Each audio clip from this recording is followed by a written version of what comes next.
Lescan Corla. I'm delighted to have an opportunity to speak on this motion before us this evening, and I want to thank my colleagues for proposing the motion and the staff in Deputy McGrath's office for putting it together.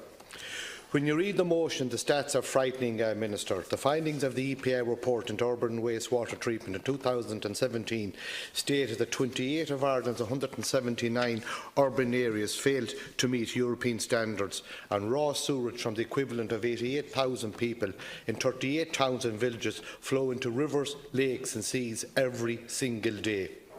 Every day, Minister, we hear reports about the water quality of our rivers and lakes, and how can we expect them to be of high standard when so much raw sewage is being discharged into them? These are the same lakes and rivers that the vast majority of the Irish people get their drinking water from. And as for our beaches, they are also affected by this raw sewage discharge, which resulted in 6 beaches being closed by the EPA in 2017. This has to pose a serious health risk, not just to the Irish people, but to many tourists that enjoy the Irish beaches, rivers, lakes each year. The lack of wastewater treatment systems in many rurals and towns and villages is having a negative effect on the rural communities, as people cannot build homes in towns and villages they grew up in. This is contributing to the population decline in rural Ireland and puts extra pressure on the major towns and cities that have treatment plants, as young people have no choice but to move to get on the property ladder. Every day we hear about the lack of housing, and we have a solution that will help if the government will only give the necessary funding and support to Irish Water to enable the upgrade of wastewater treatment plants and the construction of new plants in towns and villages around the country to try and help alleviate the housing crisis. And Minister, it is a simple solution.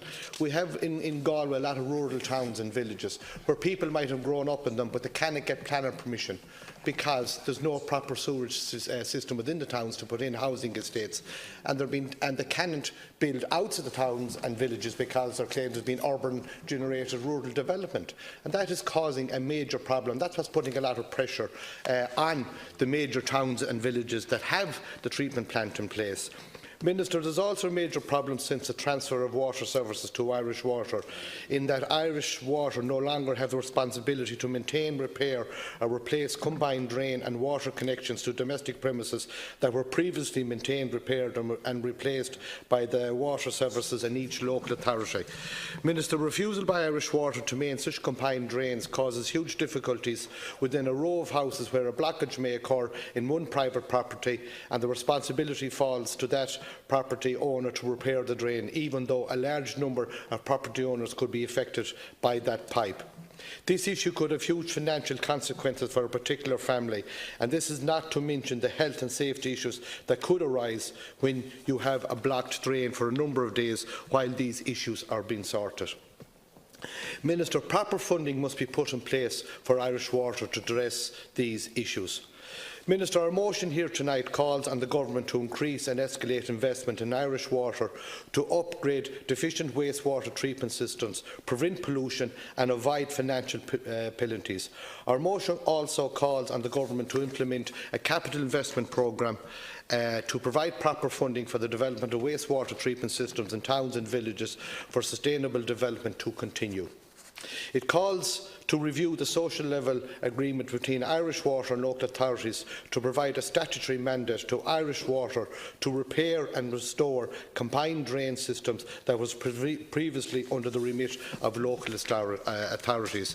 It also calls to expedite progress by local authorities and relevant stakeholders, including Irish Water, in addressing a build-up of pending cases relating to housing developments not yet taken in charge under Measure 2 of the National Taken in Charge Initiative, the NTICI. And also to continue improving how treatment systems are operated, managed and maintained.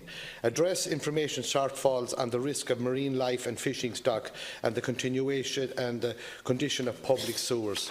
Urgently prioritise full restoration of the funding provided to group water schemes and private well owners during 2011 to 2016 period, where, Minister, there was €70 million made available at that particular time, and now that's reduced to €20 million. That is causing a major problem out, and as my colleague said, about elderly people are looking after a lot of these water schemes in rural Ireland, and it's time that proper funding was put in place, that these schemes are taken in charge, and never to mention the amount of water that's been lost in these rural group schemes, and they're just willing and begging the local authorities to take them over, but the money is just not there. And never even mind the position to provide new schemes in particular areas where there's great difficulty in getting approval from the department on that. So, Minister, I welcome that the government has accepted this motion tonight by my colleagues, and also that the opposition have accepted it. But it's no good just accepting the motion just for the sake of accepting it. We have to put the money in place to ensure that these actions that we call for are enacted.